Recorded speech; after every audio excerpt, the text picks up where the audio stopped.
So thank you and the folks online for joining us at the Global Center for Christ Consciousness. We'll begin with our guest musician today.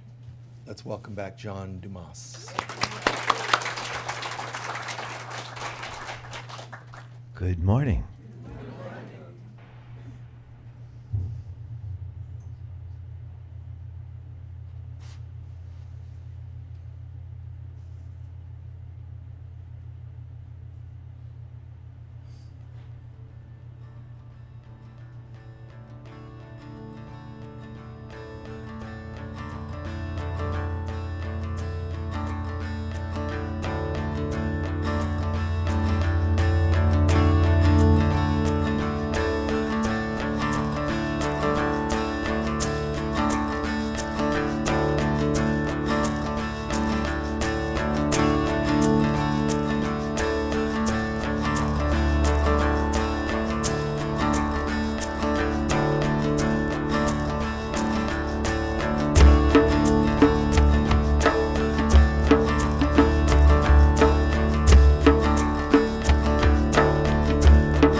We open our minds, we open our hearts, we open our being to your presence, to your love.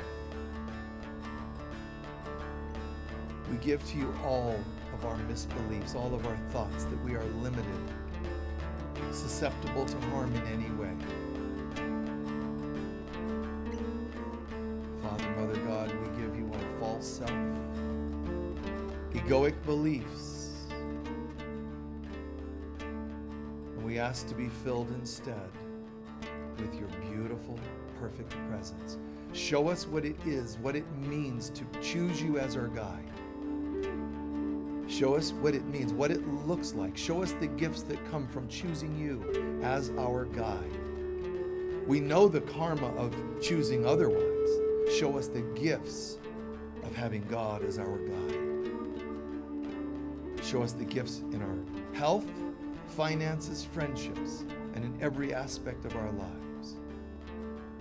And we give thanks in advance that we can dance with delight in the light of God. And so it is.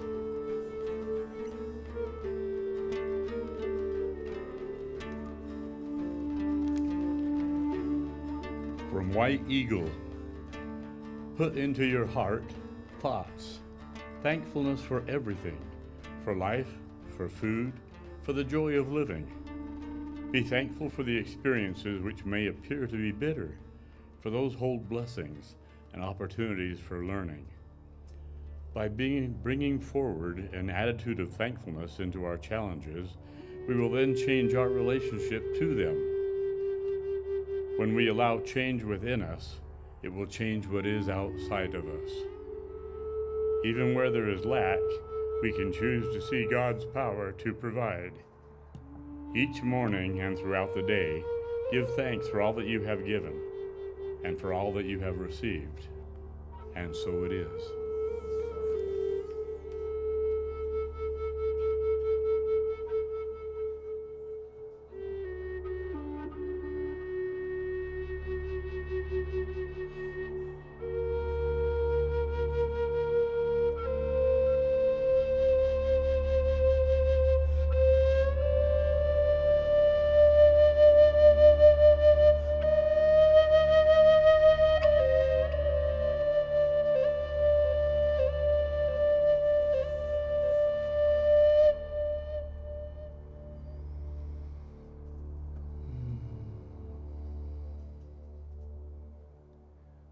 With the sounds and the prayers kept in our minds, let's join together for our mission statement.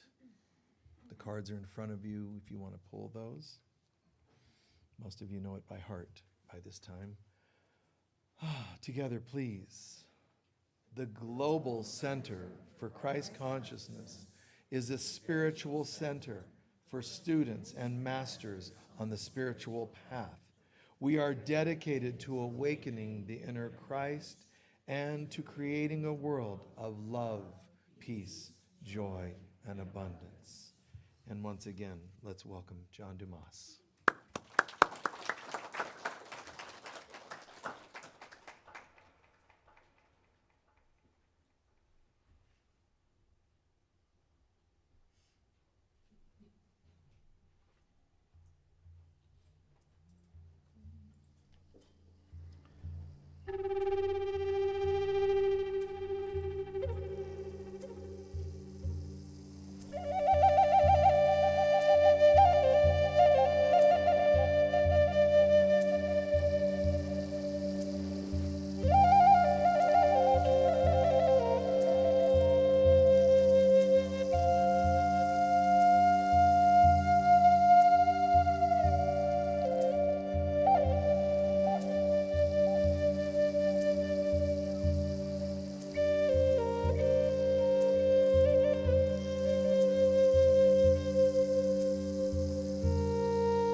So thank you all for being with us again.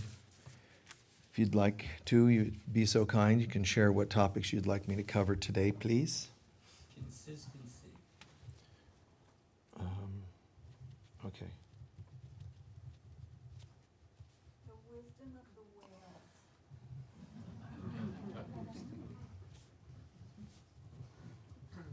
Okay. Weather anomalies.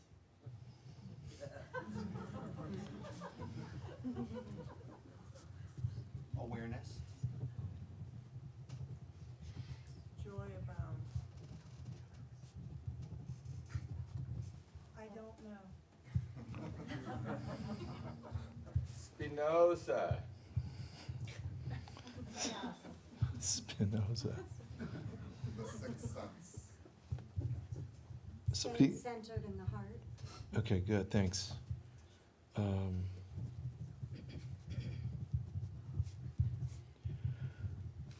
There was one there that was over here somewhere that we missed. Yes? Great. Pardon? Okay, thank you.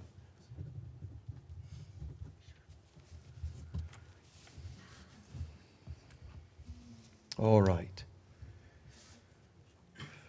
Wow. Just a lot of breadth of topics. And I've said this before, you know, to the average person, to the average teacher, to the average human being, everything is so separated. Topics like this are completely separated. I just think it's funny because I can bring anything together. I can bring, you know, that's because we're all supposed to be able to do that. So I'm not claiming anything special. I'm saying this is the way it's supposed to be. There shouldn't be any such thing as split between races or generations or, you know, genders or these are things man made up. They don't exist in God. So when people bring to God questions that are varied, problems that are varied, there's really only one. You know, when we feel separated from love, from God, it divides us into so many different personalities and issues, triggers. We cover lots of deep topics here. Could be light language one week, healing grief the next week. I mean, as a theme, we still cover a lot of variety in each Sunday, but yeah, there's so much depth and yet diversity in topics. But sometimes you can just feel that there's a theme underneath things. People can ask for 10 different topics, and you can still feel sometimes that there's a theme. You know, one theme, when you're talking about grief or stuff with the world and challenges and politics and economy and weather anomalies, as one of you mentioned, all these things, there's only one of us here, and we're seeing the individual one or the collective one, but it's still one. And what we see in the world are images of ourselves. And I know that's hard for some people to accept or believe because they're used to having topics about other things and other people. You know, why did my soulmate walk out? Now I need somebody to walk in. A walk-in I need, you know. Go to a website, walk-ins welcome. No, but you know, think about that. Like, there's so many things that people struggle with, want to learn about, and we cover so many different topics. But look for the themes underneath it. It's not diversity of topics for diversity's sake. There's underneath it all there's this love of connecting with God. You hear me talk about it, whether I'm talking about the Divine Mother or God or Jesus or whatever, but underneath it all, it's reuniting with God. And the diversity of issues and triggers and relationships and trauma, you know, that's there. And if we don't talk about it at all, which I do want to talk, and we do talk about it, but if you don't address it the way people want to hear it, they will feel like something's been left out. They don't want to, sometimes people don't want to know the actual answers. They just want to talk about the problem. You get what I'm saying there?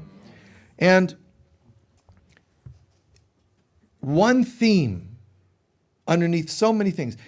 We could talk about spiritual centeredness and people go, God, that was amazing. Loved you talking about centeredness, which is the same as talking about setting healthy boundaries.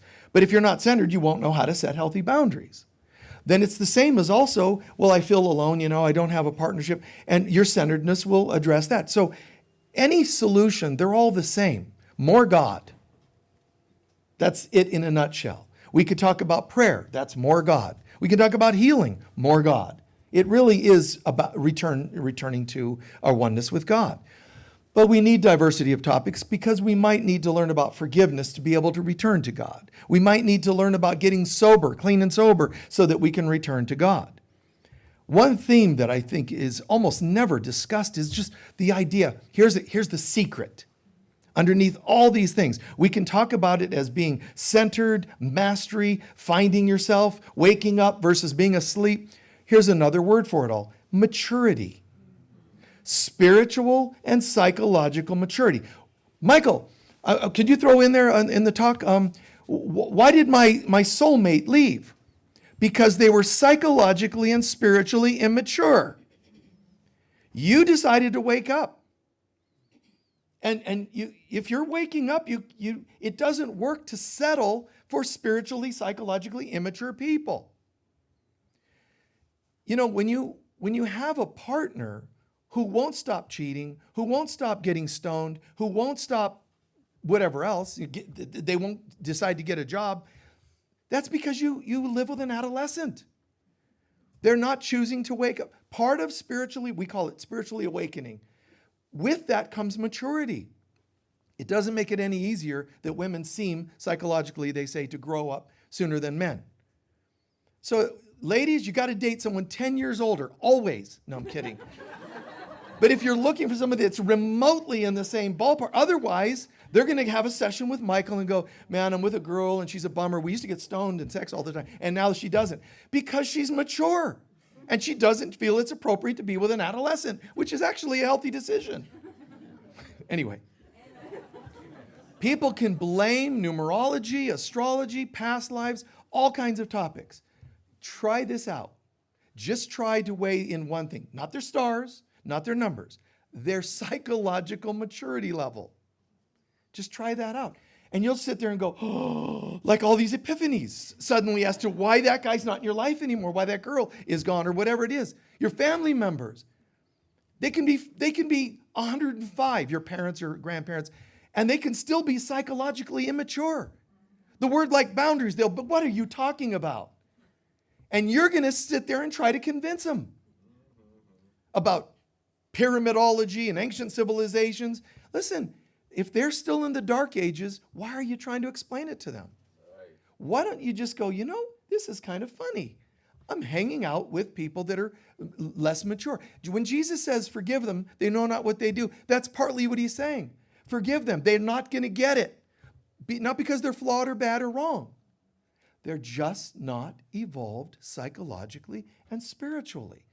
Put that in context. Put that in your life. And look at your relationships, and it starts to change everything. Wow, my favorite date was there was this edgy guy, this really hot girl. There's the adolescent, there's also the young adult, the 20s. People aren't really psychologically and spiritually getting it till they've gone through the dark night of the soul. Something happens in us when we mature. And I'm not pushing let's all act old. I'm talking about maturity. I'm not saying, let's, instead of sacred oils in the bookstore, we're going to start handing out knitting needles, and we all just, and we all just sit on our porches knitting. No, I'm not promoting that. But there's something really funky about how we can talk yoga and we can talk oneness and holistic health and all these concepts. And in Sedona this happens, but other places too. All the talk, all the yoga and whatever, and then there might be let's get together and have a potluck this week, or let's get together and have a drumming circle or whatever. All too often, people are still breaking out the alcohol and pot, and they're smoking and getting stoned. And now you can call that hypocrisy because you're talking holistically, but you're still getting stoned. So just try a different word. It's actually just not mature. Am I wronging it? No. You can smoke your pot, drink your alcohol. You can even smoke your alcohol and drink your pot. Whatever you want to do. That's your business. All I'm saying is, why don't we just call it what it is? Don't shame the people. Don't wrong them. They're just still at that level. People that have, as they say in 12-step groups quite often, religion is for people who fear God. It's still that fear-based stuff. We don't want to identify with a scared, personality or consciousness. But there's people that have actually been there. There's people that fear hell in recovery. There's people that fear hell, and there's people who have been there. Spirituality is people who have been there. And they just kind of awakened. I'm not wronging that you do whatever you do. But it is kind of funny. If you go to the other side and they say, you're 108 when you died, and you were still hiding behind getting stoned because you didn't want to look at your stuff. We have some lifetimes, not one, several, for you to go back and work on this kind of stuff. You got to wake up. You got to become courageous. You can call yourself, I'm a goddess of nature. Yeah, I'm the goddess of nature. Yeah, I really like, who I am. Wow. And you know what? There are gods and goddesses in mythology of hell. But is that what you want to be the goddess of? I'm the goddess of, but you're not. Just own what you are. It's okay. I don't want to go there yet. I don't want to be in recovery yet. I don't want to get away from addictions yet. It's too scary for me. Own it, because that's halfway there. Just own it. When you pretend, no. Getting stoned and being used and using others, when you're sleeping with people you don't know or don't respect, that's not the goddess of anything good or the god of anything good. And again, it's okay, to each his own. But we all know that, when you're adolescent, you're partying a bit. That's what people consider to be fun, and whatever works for you, that's fine. But there's a point when you start having kids, something should click where you go, you know what? I don't want my children waking up saying, where's mommy? Oh, she passed out again. There's something in you that should mature. And women often get that sooner than men. You get what I'm saying there? It's kind of weird. When I was divorcing back, 4 decades ago or whatever it was, one thing I didn't want was I didn't start dating or doing anything for years, because maturity involves caring about other people, not caring about what they think of you, not that kind of codependence. But I just knew that I had kids, and I didn't want to have one of those, no offense if you've been there, but I didn't want to have one of those, this is your Aunt Mary this week. Oh, this is your Aunt Susan the next week. I thought that, no, that's not, because I felt a certain level of responsibility and healthiness. It wasn't like I gave that up for them, and if I did, that would have been benevolent and good. I just knew that it wasn't healthy. So it's really nice when we can check in and say what works for us and what doesn't work for us. Now, if you're spiritually awake, you're going to naturally have more maturity level, and that might involve responsibility. See, somebody that wants to just get stoned or whatever too excessively, they're not being responsible people. I mean, go study your 12-step group. I'm not going to preach to you on that. The bottom line is lacking responsibility is part of addiction. So if you're not wanting to step up and kind of become healthier and more responsible, and remember, becoming responsible and healthy, let me tell you, cuts down on how many more lifetimes you've got to live. It also involves your mind starts to wake up. You see clearly, like you're sober, psychologically. You're sober. And I know some of you are like, well, this is a bummer. And don't think that I'm like a prude. Well, I am. But don't think I'm too much of a prude. This is funny. This weekend, I tell you these stories every so often. I volunteered at a lot of things, in my life. And I probably put as many hours in volunteering each week as I do working. But with sessions and all that I do. But this weekend there was this state sale that Judy, one of our board members, does. So I volunteer there. Now, I'm sitting, she asked me, can you watch the desk for me? Well, I go over and sit down and watch the front desk where she checks people out. Now, the households have bottles of alcohol. You can't sell alcohol, so she gives them as a gift to people that would like a bottle of wine or champagne or whatever. Now, there's this one bottle, and it says malt. Okay, now I've never had alcohol. I don't drink alcohol, but I see the word malt and I'm like, oh, I love malt balls. I love malt balls. And I'm thinking, oh, you know what? This could taste like my malt balls that, Now, here's what happened. Within 60-second story, right? I took this bottle and and I shoot this, and then I stop. Immediately, I'm like, this is horrible. Whatever this is horrible. And I'm like, so what do I do? Spit it out? Well, I can't because the trash bag, it's plastic, it might have a hole in it. Now it'll leak out. No, I'll go to the kitchen. No, because somebody's going to talk to me between me and the sink. So I'm sitting there going, but do something. You know why? Because I couldn't feel my lips anymore. They were burning. And I'm like, what do I do? Do I spit this out? Do I drink? I'm like, oh my God. And my lips are, my mouth is going, screaming. There's a horrible taste. And whatever this was, it was called whiskey. So I just go, and I'm like, how can anybody ever feel a craving for this kind of abuse? Anyway, so these are the awkward kind of stories in my brain, sitting there going, Michael, your lips are going numb. What do I do? Having this conversation and just people in the room, it's just, but inside I'm like, So I'm not saying we can laugh at these kinds of things, and just doing our best. I don't think it helps for us to be prudes and to make ourselves behave. But besides cutting down on lifetimes, besides becoming awake, one of the other perks is that people are going to learn from you when you demonstrate healthier boundaries and healthier maturity level. It's not boundaries because I'm defensive and I have to set boundaries because I'm so messed up. I actually like myself, is what we could say. And liking myself makes me desire to be mature. So when people are looking at you and they are always watching you, everybody is always watching you even though we don't know it.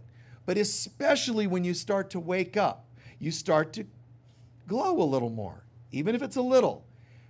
All the bugs out there that are still asleep, called people, immature, and they notice that light.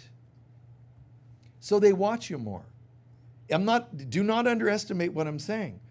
People are watching. Your children are watching you even when they're watching TV. They hear how you're arguing. They can feel anger, projection, hatred, or whatever else. They're watching TV, they're watching you. You can be cold to that, and just because that's called immaturity and being selfish. Well, we're going to fight, and it's too bad, the kids. Then don't have them. If you're not going to be a good example for them, don't have them. This is so important. This isn't just about vibrational frequencies in your mind. You can't just chant yourself to heaven. If you don't have the ability to be different, you've got to integrate what you've read. You've got to become what you've talked about and these prayers and meditations. It really doesn't suit us. And in fact, it'll injure you more to talk the light and to live the dark. It'll damage you more because you know better. You shouldn't have known better. You should have stayed asleep and stoned all the time. Never woke up. Because then you're just this dense being and you can try to hide. You're still going to have to come to this moment eventually. But once you've heard this, once you've turned the light on, there's no going back to sleep. And now you're going to be weighed against what you know to be true. Not what you were unconscious around. Every bit of knowing, the light comes on more. And the more it comes on, the more it shines light on darkness. So you can try to hide in darkness and ignorance and, addictions and so on. But it just, the more you wake up, the more you can't pretend anymore. So there are beings, there are angels, there are guides, there are even, obviously, animals in mythology, especially in mythology in North and Central and South America and Africa as continents and some other places. But it's interesting, we talk about mythology, gods, Zeus and Odin and so on. But in people, more tribes and indigenous people, one category of gods that we don't hear as much about in some societies, cultures, is animals. So a lot of cultures actually said there were animal spirits before there were animals that were guiding creation into taking place. So when we think some indigenous cultures, it's weird. They talk about and they worship raccoon and ants, and it looks really strange. But what they're really saying is behind nature was a creative spirit that was involved with creating the universe and the world. The universe first, and then the world, and then our lives. So what I'm saying is there's an intelligence we can call on. Everybody's got guardian angels. And the guardian angel isn't just like in the movies where it's like, well, why don't you do this or why don't you do that? These are beings that are holding presence. But there are animals that are holding presence for the planet. Whales, dolphin, they're holding presence. And other animals, great spirit in the eagle and so on. There are animals that some are less, just like humans, some are less holding presence, and some are like totems or sentinels holding presence, and we kill them. Now, I'm not saying you should feel bad and you should, that you're a naughty, bad person. Why do we do this? We have to heal our minds. We have to grow up. You will not kill animals as much when you mature. It's an adolescent thing. Look, a bug, stomp. That's not a mature, spiritually mature person. You see what I'm saying? You don't do experiments on animals and think it's mature. It's a very disturbed, young adolescent-ish kind of thing. Women have this unique gift and or job, task of holding presence. It's the strangest thing because women are, on one level, they're like mothers because they are an image of the divine mother. Whether you've had children or not makes no difference. Women have this energy, and the women in men, the female in men. The female is this thing that holds presence, but it's like mother energy. So as much as we think it's really cool to hook up and connect and meet and date and all that, it's really interesting because women have this agenda, secret agenda that disturbs men when they start to sense something's wrong with their agenda. Women have this agenda, which is, I'm going to pretend to be hot. I'm going to pretend to date you. I'm going to pretend to go along with the things you want to do. But at some point, I'm going to show up and I'm going to say, dude, grow up. Son, I'm attracted to my mother. Yeah. Only when she was pretending to be something that was meeting your level. At some point, she's calling for you. And she's going to say, now I want you to be at my level. And that's where a lot of relationships part ways. Yeah, man, she's not the woman I thought she was. Thank God. Because then you would have just remained immature. And a woman knows this on some level. She knows something's wrong with this picture. It's a strange and beautiful thing. She knows in her conscience. In Tantra, in the Kama Sutra and ancient teachings of Tantra, they say women are more naturally mature, women are more naturally tantric. And there's a meaning to that. And I'm not trying to promote females over males and all that. I'm just saying that we have these natures. We have to mature.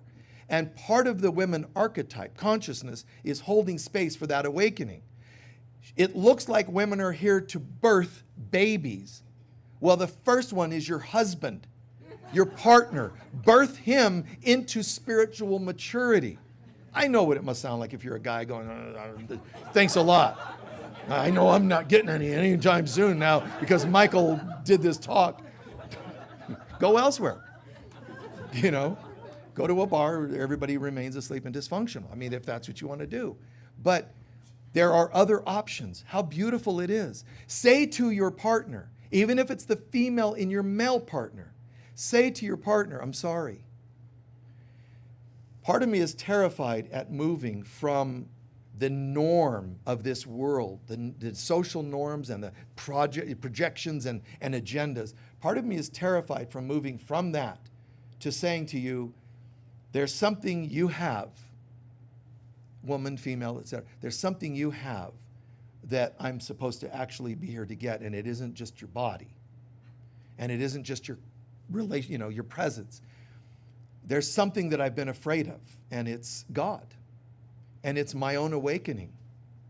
Now, some women are going, this is too much. I don't know about this stuff. How do I birth it? What do I do?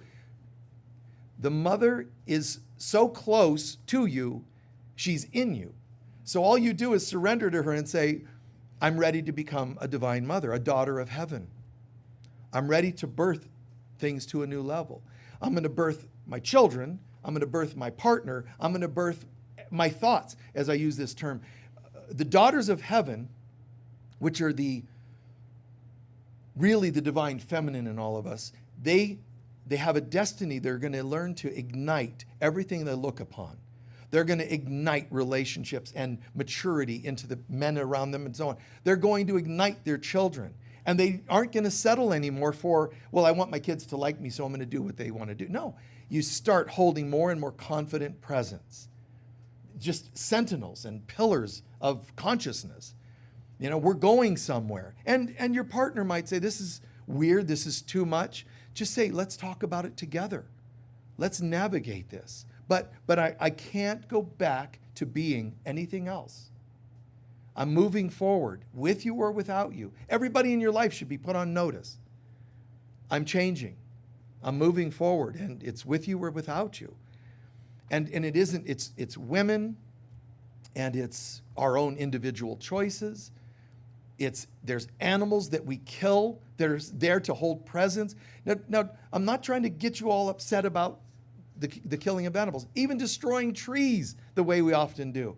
These are ancient forests, and they symbolize something. It isn't the tree. It's the symbol of the tree, which is life. It's ancient knowledge. You know, do you ask the tree what it is? Or do you just say, well, sorry, I'm going to fell you and we're going to get wood out of it? You know, it's such a selfish, consumptuous consciousness that we have. The world is changing in many ways, but soon, people will be saying, I no longer want to hear a politician who lies through their teeth.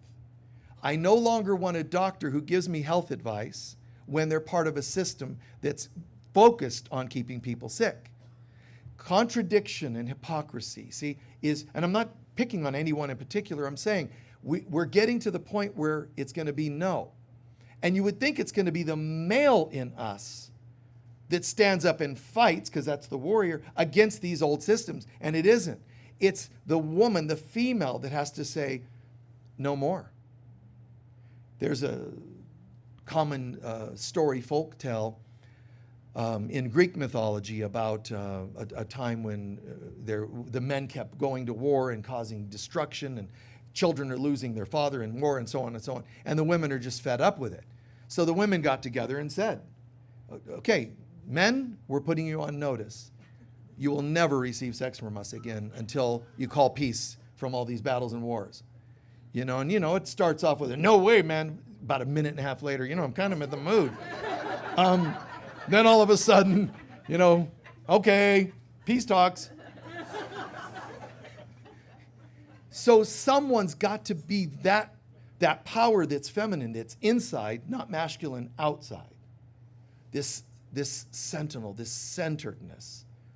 And you're asking about things like joy, abundance, abound, joy.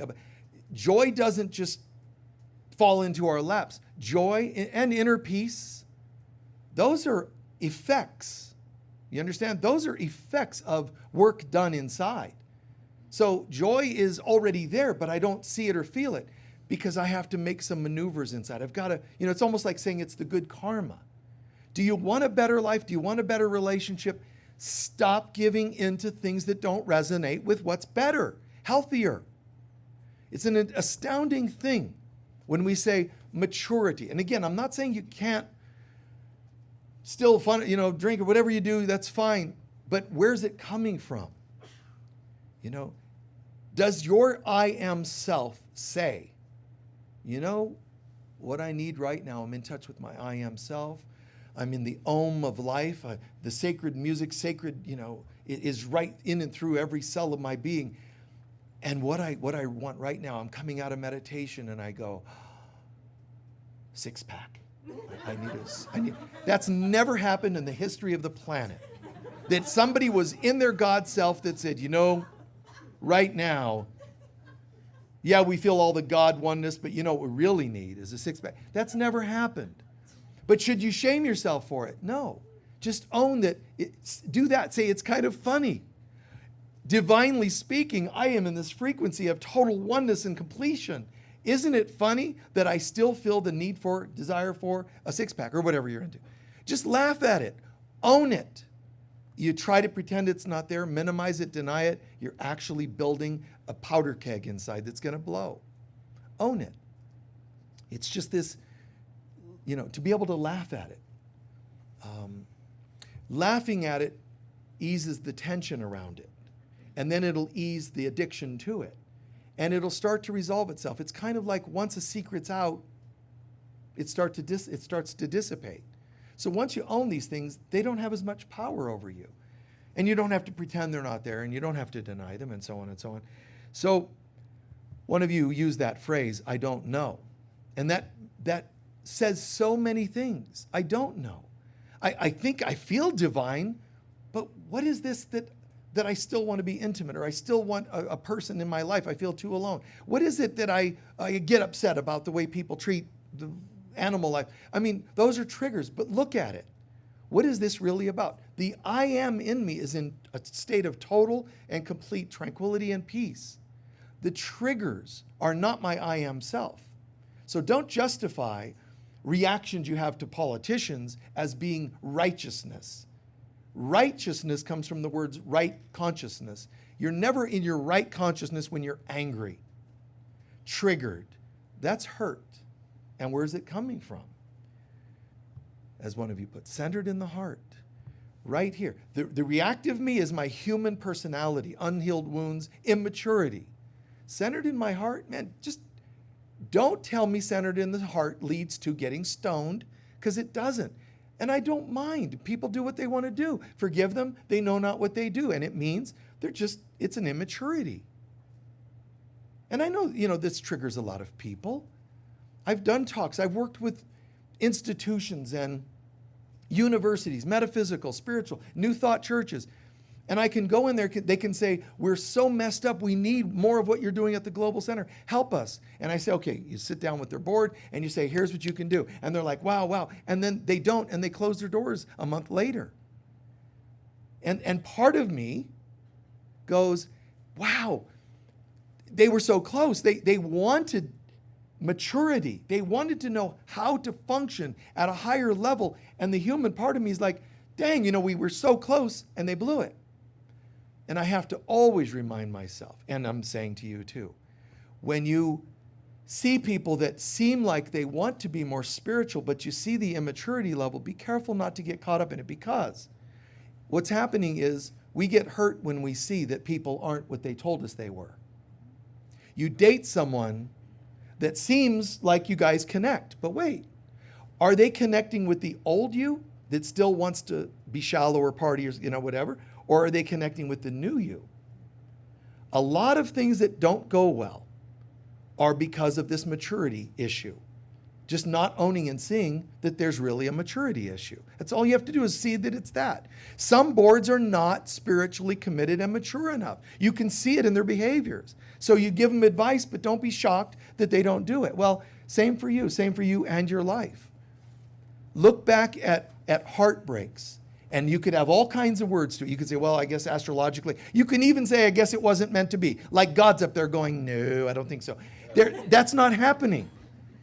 But take responsibility and say, how many times did you take a job that didn't resonate with spiritual and psychological responsibility? How many times have you had friends that didn't resonate with being spiritually and psychologically healed and mature? And definitely dating. How many times have we dated or married people that it didn't resonate? But don't blame yourself too much, because what I would do if I were you is go, it had to resonate with something, but it's just not the mature part of you. And then there's this belief. All right, so what I get from this talk is I probably should break out the knitting needles and just start planning on getting more mature spiritually and psychologically, which means no fun zone. I'm going to get a shirt that says no fun zone, and I used to be happy when I partied, but Not anymore. That's not it at all. What happens when you practice spiritual and psychological sobriety and maturity, you start to feel bliss. You start to feel what you called about this abounding joy because you're waking up. It's like you have a secret. Oh my God, this is amazing. To know the presence of God and to know that people observing me actually perceive me as a pretty decent person. Any of us, me, it's any of us. Wow, this actually feels great. So you feel there's a glowing that's growing out here, and there's an awakening, and it's a maturing. But it isn't you become a stick in the mud. You feel so much joy. You want to dance more.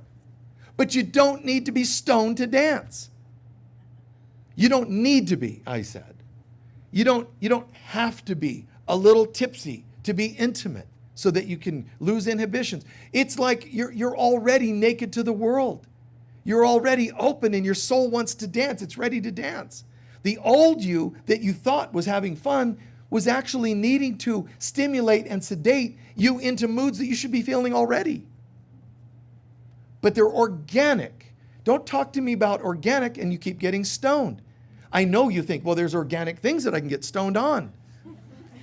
What I mean by organic isn't that you found something that grows in nature and call it. I'm talking about you organically. There's only one thing that's organic: your divine presence. Not your body. Your body's not organic. I know you think it is. It isn't. You can't, there's not enough hummus that you can chew on that'll make you any more holy.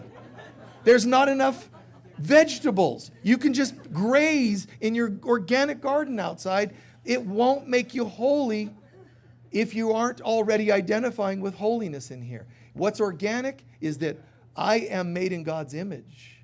What's organic is this: when I start to act like it. My actions start to become a reflection of my natural, organic connection to light. You see? When you say, no, organic means to my body, you don't have a body. I know it looks like it, but that's not organic. The only organic you is your soul, your spirit, to put it in even more specific terms. Your spirit is organic. Your body is a manufactured thing. And by manufactured, I don't just mean it was mechanically made. I mean it was dreamt up. It's just a hologram. So there's a point where we start to identify. When you're identifying with healthiness, real healthiness, it comes from here, not from more organic things out here. Your best relationships are when they come from something in you, igniting and choosing maturity and boundaries in your heart. Things change. You change. There's things I don't feel are part of me anymore. Nice. You're waking. You're going from sleeping, but you're not awake yet. Somewhere in between, you're waking. And that's a really beautiful thing. Some people might think, man, you used to party, you used to be so cool. I've had clients say this all the time. My partner, oh my God, we had so much fun. What they're really saying is I could get out of them whatever I wanted at any given time. They said yes when they saw me stoned all day. They supported my ego. That's what happens.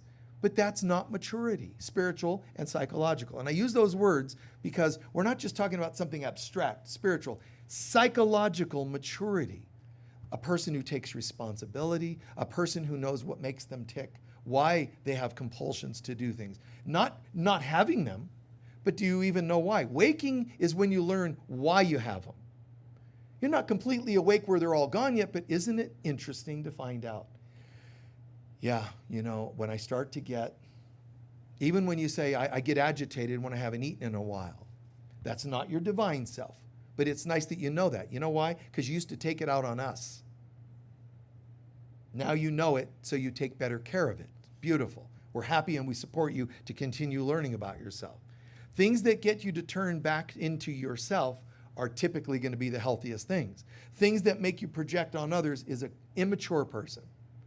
When you get in arguments with your partners, even if you're blaming life on the stars, something is still wrong with this picture. This marriage, and he's a whatever, a quadruple Aries with a bad moon rising. You can, and I understand, because a good astrologer will say, yeah, wow. We understand that the external support of those theories, but what have you done to go, and why did I choose that person? What in me was attracted, to the guy named Buck, who had his sleeves rolled up with a pack of cigarettes there, grease under his fingernails, just what did I go, oh my God, I can't imagine going home without them today. And he's like, this, this intense energy, and you're like, oh, it's such a turn on. What in God's name is arousing about that? And there's all this dysfunction. Sit back and go, I get it. I actually get it. It's immaturity. Use that word and see it, how it shifts the way you look at it. It's immaturity. People that have that immaturity, they can't even hear this conversation. It would disturb them too much. We had somebody last week say, you're just so harsh on, people that aren't awake. I'm not harsh at all. I think it's funny. I don't stand here going, and they're going to hell, and there's a place in hell, fifth rung of hell, for people that are not awake to the Lord.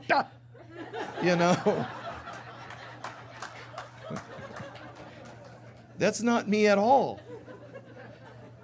But am I awake enough to go, call it for what it is? Call it for what it is.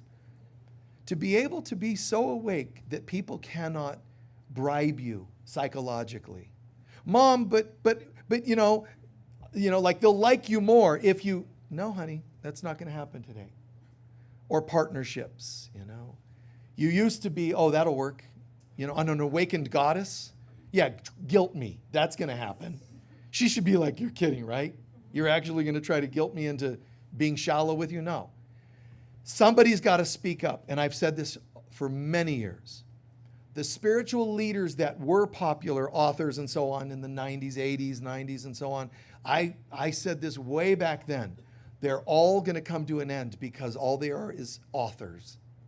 They're not living the responsibility of being spiritual leaders. And I said, what's going to happen is the students, and especially female, are going to come forward and start more and more being that. Now, that doesn't mean I'm saying something hypocritical because I'm a male. No, I'm very much also female.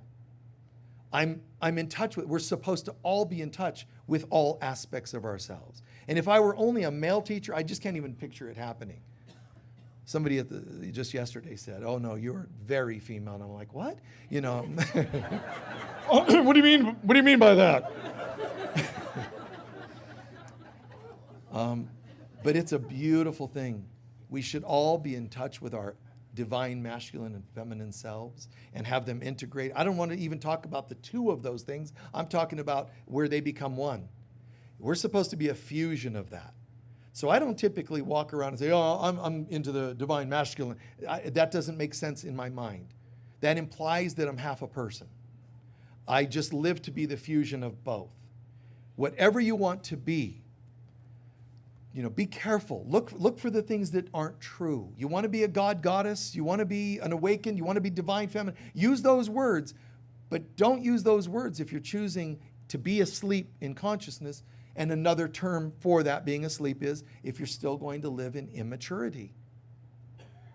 Just any great counselor, imagine them sitting with you when you make decisions like that, saying to you, as an advanced counselor, that's actually not a healthy decision. But there comes a point where you'll just know that. You can just feel it. You know what resonates with healthiness. But use that word, please, maturity. It sounds like I'm talking senior level. I'm talking about awakened consciousness, maturity. Responsibility is part of maturity. But decision making. Make decisions that come from an awake person, but another term for it, someone who's spiritually and psychologically mature. And use that in your decision making. Use that in your dating. Use that also to resolve some of your old hurts and wounds. Step back to where, oh, that makes sense now that I think of it on that level. When I think of it as a maturity thing, yes, I can think of all kinds of things. Solomon said, when I was a child, I acted like a child, thought as a child. Part of what he's saying is, I acted mature. I did foolish things. Now that I'm awake, he was saying, now that I'm mature, now that I'm a man, but it doesn't mean gender. Now that I'm mature, I understand these things. And I'm choosing to do things as a mature level of consciousness. So it's nice to end with a bit of Solomon's wisdom, because it's profound. And I pray that this is somewhat easily digestible energetically or, on an audio level. It's not for some people, but allow it, just sit with it and look how easy it can just kind of flow in. So many words I used before. Oh, my soulmate, but it just didn't work. Oh, we were conflicted astrologically. Numerologically, it wasn't. All these terms, stop for a second. Maybe one or more of us was not psychologically and spiritually mature. And what's worse is if one of us is and the other isn't, and we don't see it. Now we're just confused. Why didn't that work? Why don't I have friends that I had when I was in high school? Because they're still getting stoned.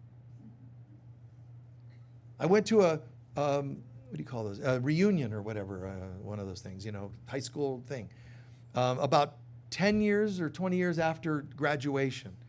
I was amazed. I just kind of walked through and kept a distance. I wasn't sure, whether I'm going to go in there. I was on tour in the area at the time, so I thought, okay, I'll go. And I went, and it was interesting. And this gal came up to me, and she said, "Are you Michael?" "Yes." She goes, "One of your best friends, Steve, he's my husband now, and he's in there, and he won't come over and invite you to our table, but there's the woman being mature, and he's being a punk, He didn't want to come and ask me, So she brings me over to their table. We sit there, and I'm talking to him, and I'm thinking it's weird because there's not a warmth, and then I notice he's stoned. But at some point, he was kind enough to say, "I'm going to go outside and smoke some more joints. Would you like to join me?" I'm not like, "I'd love to, but I can't because I'm spiritual." It's not in me. I'm not like, oh, I'm getting hives because of my nervous, because I need, it's not there. But I was amazed thinking, that's amazing. This is 20 years after high school, and you're still getting stoned like you did in high school. It's amazing. There's nothing to judge about it. It just is what it is. And at the end of the day, why are they staying broken, immature, etc.? You know why? Because they're afraid of their light. They're afraid of God. They're afraid of what's on the other side of all those compulsions that they currently follow.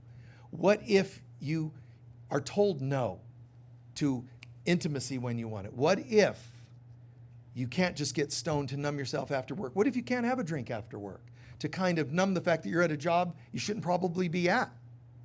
Well, but I can't. I got to, I'm going to retire in a few years. I know you got all that tension stuck to it.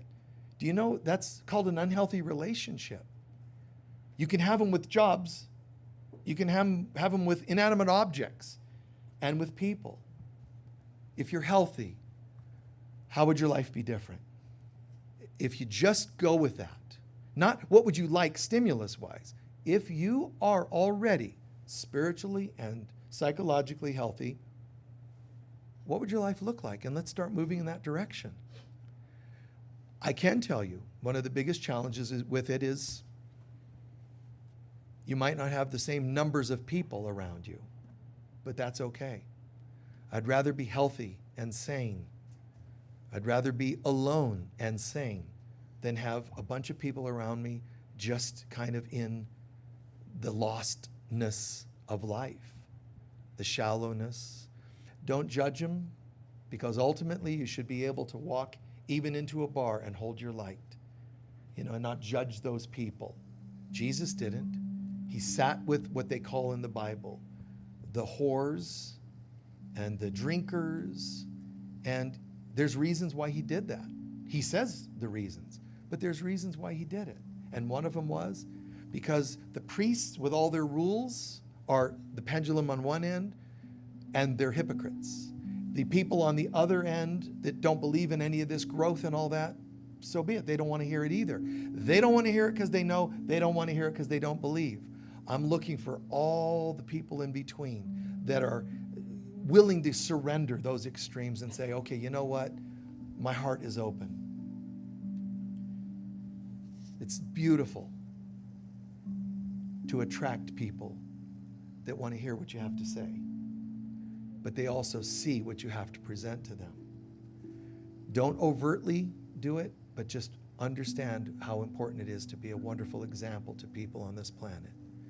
Demonstrate kindness. Be that pillar of the divine feminine. Hold that presence. It's a strong presence. But it also means saying no to some things that are old compulsions. Closing your eyes for a moment, please.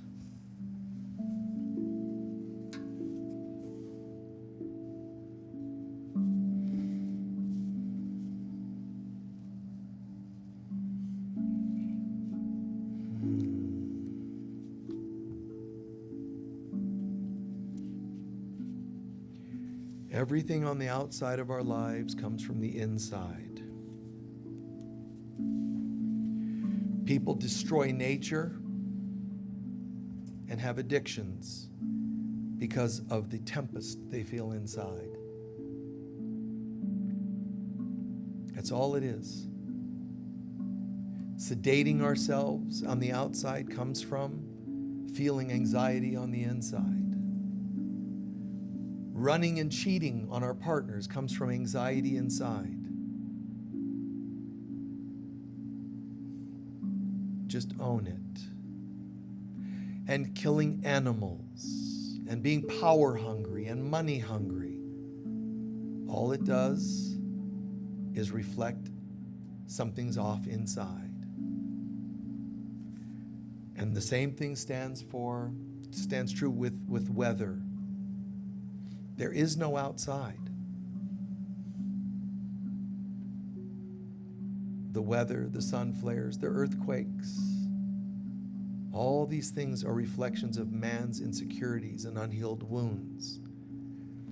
If I'm a goddess, it's not the goddess of perpetuating trauma.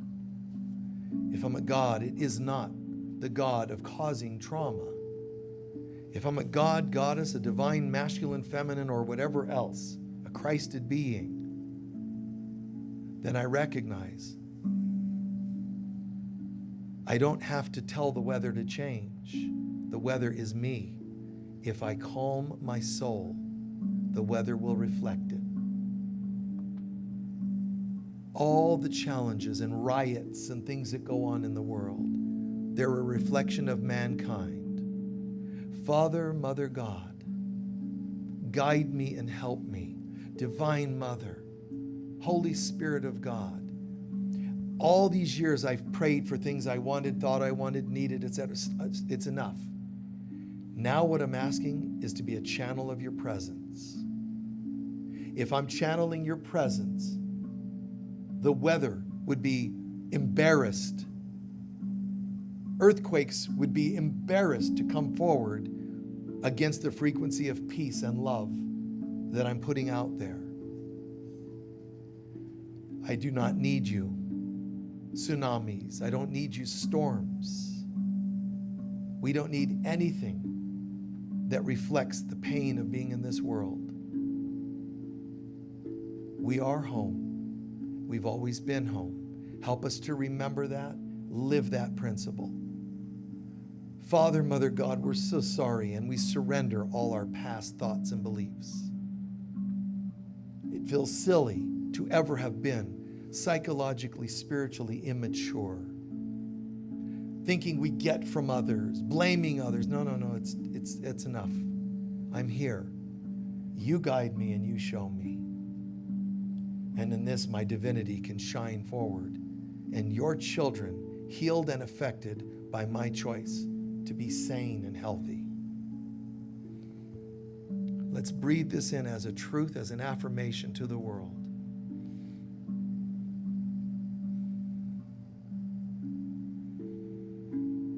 Just our presence is enough. to let other people know they're loved and accepted. But we're not enabling immaturity, but we love and accept them. The same as we would love and accept a little child who doesn't know lots of solutions to major math problems. They're not there. It's not their time. It's immaturity on their part. It's okay. That's how we see people and ourselves in the world now, and we get it.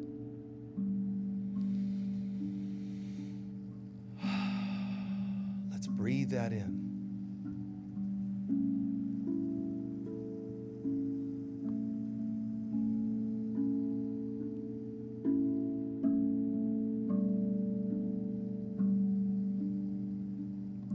Hear the tones of the music softening your heart center.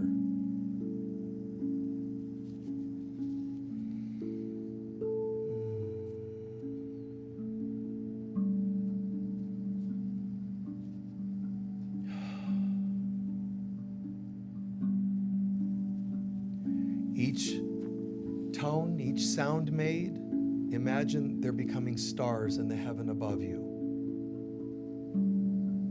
They're all twinkling little stars.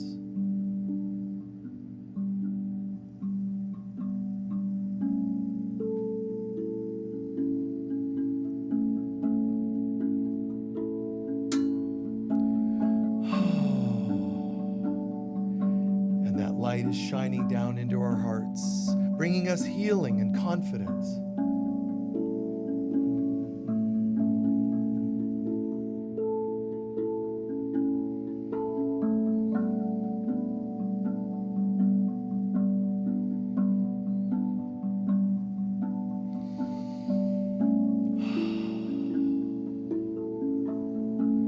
Last breath or two, anchoring this into our being.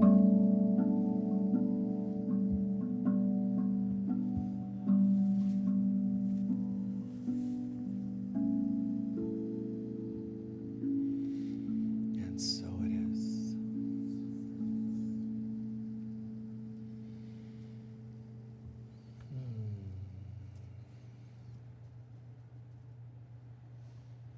Thank you. We're going to close with our closing prayer in a moment, but just tune into what you're feeling, what you heard, what you learned, what you healed, what you experienced from today. The music, the sacred reading, the mission statement, the friendships, whatever it is. And when you feel inspired to do so, you can share what you might, feel can make a difference in your life, but also in the lives of people around you, all right? Sharing that helps you anchor it in more, by the way. Yes, dear?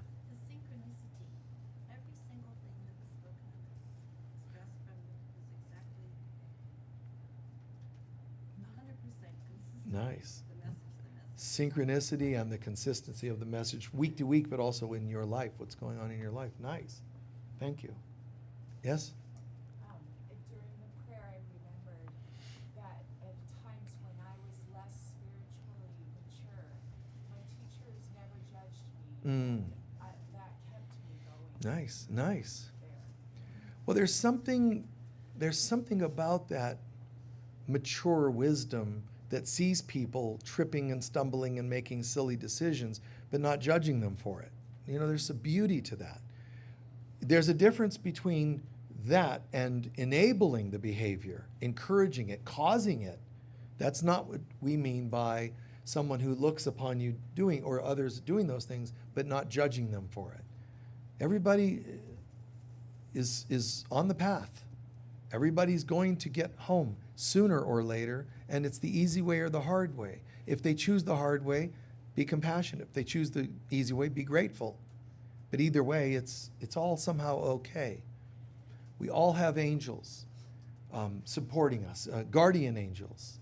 It's kind of too much to go into right now, but we all have a host of beings, guides, sometimes spirit guides, sometimes medicine, energy medicine of elders from other people you've never met, but there's just enough of a familiar energy. They said, let me act as one of the guides to this person on the path. They might have a familiar history or whatever it is, but there's a resonance. But there's such a divine plan that as soon as you die, it's like, oh, you're all here. Instead of, God, I'm just so lonely. As soon as you close the human eyes and open the other, it's like, what a waste of time that was. Nobody loves me. Hi, we're all here. You know, the hats, the party. Welcome to the other side. Where were you people when we were there all the time. And they'll be able to quote every experience you've had. We were there when you did this and this and this and this. And remember that? They'll know them all. And you'll feel kind of ridiculous, and you'll come back with an even greater intense feeling that you better pay closer attention. Anyone else? Yes. An awareness of things in my life that connected with the version of me that was sleeping or the awakening version. Nice. To see that sleeping version, awake version. And it's okay. It's when I was a child, I thought as a child. Meaning, when I was immature, I did immature things. Yes. Hummus doesn't make you holy. And whiskey is not wisdom. No. Yeah. I work in the recovery field and trauma field. Nice. And they use the term emotional sobriety. And I love Yeah. that in, the maturity. Yes, that emotional, that maturity, spiritual psychological maturity is also, emotional sobriety. Because you can even be chemically sober and still not get it on a behavioral and psychological and emotional level, which isn't complete recovery. But that's okay. As I said when we were closing, people are scared of sobriety. They're scared of clear thinking. Because if I'm clear in my mind, there are things I've done. There are people in my life that I'd probably say goodbye to, and that I don't want to do. I'm too attached. So it's clear-headedness, awakenedness is actually intimidating, or as it's been said, we're more afraid of our light than even our darkness. Yes.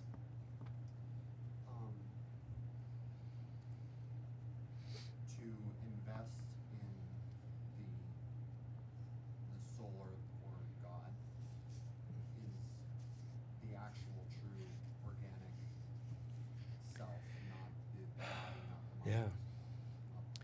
Yeah. Our relationship with God, our who we really are, is the only organic thing. Even trying to do things physiologically organic is kind of just funny. It's not actually organic because you're still body-centered and you're not a body, which means it's an illusion, and that's not very organic. Does that mean stop taking care of it? No. But if you take care of the body as a reflection of loving your soul, it's healthy. If you do it because you're not in touch with your soul, it's unhealthy. Because one of them is compensatory rather than, wow, just a natural frequency that comes from that I care enough about myself. Yes? Don't get down on yourself if it takes you to old age to become enlightened. That's a great one. I didn't say that, but I don't remember saying that. But I'm glad you said it. I'm glad you said it because that was perfect wisdom. Repeat it one more time. Don't get down on yourself if it takes you from old age Yeah. to become enlightened. Yeah. Don't get down on yourself. Don't judge yourself if it happens to take you till you're 90 or 100 or to finally get it. The bottom line is, I'd rather be 90, get it, and be done with all my karma than to be 20 again and not get it. And I don't just mean age-wise. I'm talking also in the mind. And there are a lot of young people that are very confused right now. And you could say that's always been the case. No.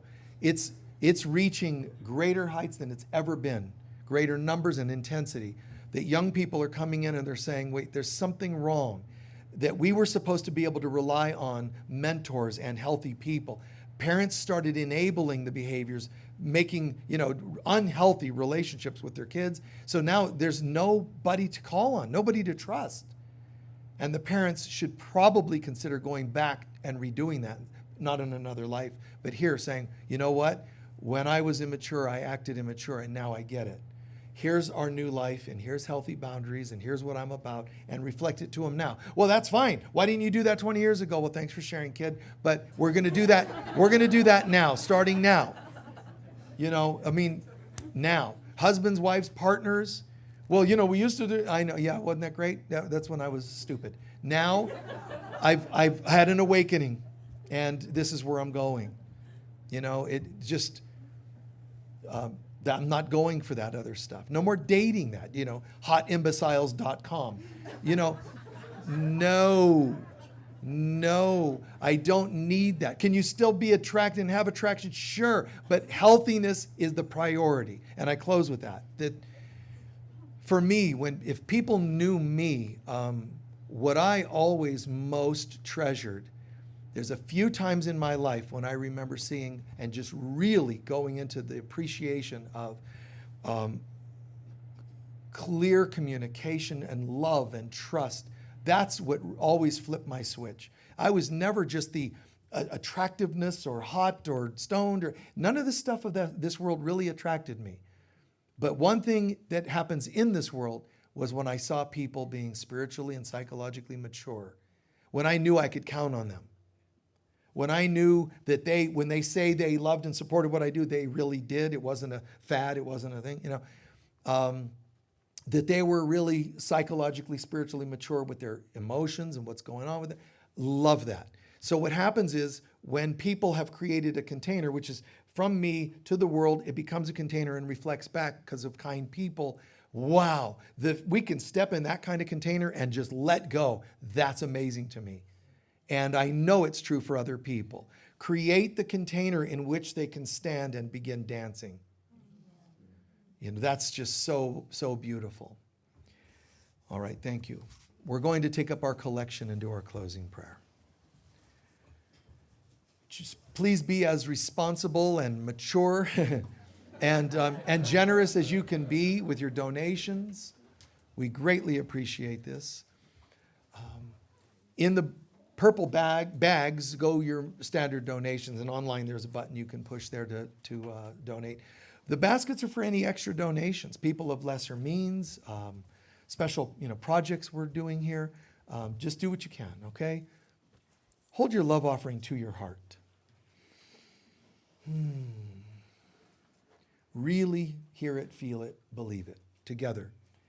Divine love flowing through me blesses and multiplies all that I am, all that I have, all that I give, and all that I receive. And so it is. Thank you so much. It'll only take them a minute to hand that out, and we'll do the prayer. While they're handing that out, let me just remind you, today we have a member orientation meeting. If you'd like to become a member here, there's not a lot to it. Just sit in a 10, 20-minute meeting, 10-minute meeting, whatever, and they'll explain a little bit about it. But it does mean you're stepping in a little, it's not a lot asked, but you become a member, then we can ask you if you want to volunteer to help with some of our events. You can attend for free because you're a member. You can also vote when we make decisions, big decisions on direction that we go. Your vote is part of what we have going on here that helps direct us. So there's just, things like that, but it's just nice if you can, decide if you feel called to do that. There's also a meeting with people that are volunteering. It means volunteering there's two kinds. There's one that's on your papers in front of you that say if you want to be a volunteer, it means once every couple months we do things here like clean up the premises. That's one kind. That's not the meeting today. Today is the meeting for volunteers that attend some of our events for free, but you attend, but your attendance means you're there to work. It means you'll move chairs around. The facilitator needs water. You get them some water. You're sort of helping to support what's going on here in our events. Lastly on that, John Dumas, our musician for today, he has a table outside and he has one or two of his CDs available there for purchase. And you can also consider giving him an extra donation for his work today, his sharing today. Yeah. Thank you very much, John. And there's also a table full of CDs, like 20 different titles, from a guy that was living here in Sedona and moved to. He's one of the original new age musicians, Chris Spheris, and he's moved to Europe years ago, but he gifted us with all these to share. You can have the Chris Spheris CDs, a donation. I think there might be it's suggested donation. If you have no funds and one of them calls you, feel free. But to even donate $1 or $2 or take one of each for $10 or whatever it is, we want to share those. We're going to let those go. So please, before you leave, and give them to people, share them with people. He's a wonderful, well-respected New Age musician and artist in a lot of other ways. So keep this in mind. If you're interested, we have the yurt outside. It's the round building. It's a healing room. We have crystal bed in there. It does some extraordinary healing.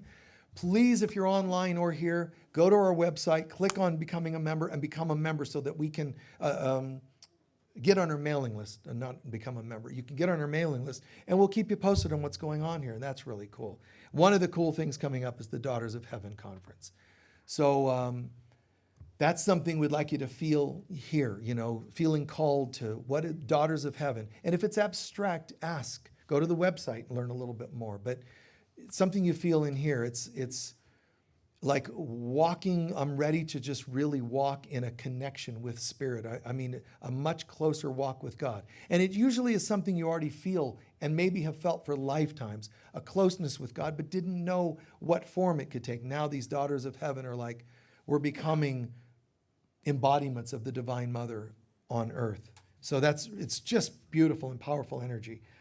And I think that's it. Thank you for watching us on social media. You can like and all those kinds of things to help us out. And we have an enchanted healing room just a block away if you want to receive body work, energy work, cranial work, all kinds of things that we do, healers that work there, just like we have our psychic fair with several readers here. And I think that's it on the announcements. All right, so please stand for our closing prayer. It's 1:15, and that's what we shoot for. We like our services, like most people. That's kind of the standard around the world is 1.25 hours. So that's what we try to stick to as best we can. So breathe in what you heard and learned today. These services they're trainings, they're downloads, they're connectedness. There's so many things happening consciously and unconsciously to help us on our path. Father, Mother, God, we're giving deep thanks that somehow, on some level, we asked to go to a new level of spiritual maturity, spiritual awakening, and that this was part of it. Thank you for the center being a part of that. Thank you for the attendees to our right and left and front and behind us. These folks are all doing their best to hold this space and commit to this new way of life and this new level of life. The light of God surrounds us. The love of God enfolds us. The power of God protects us. And the presence of God watches over us. Wherever we go, God is, I am, we are, and so it is. Peace be with you all. Thank you. I know, right?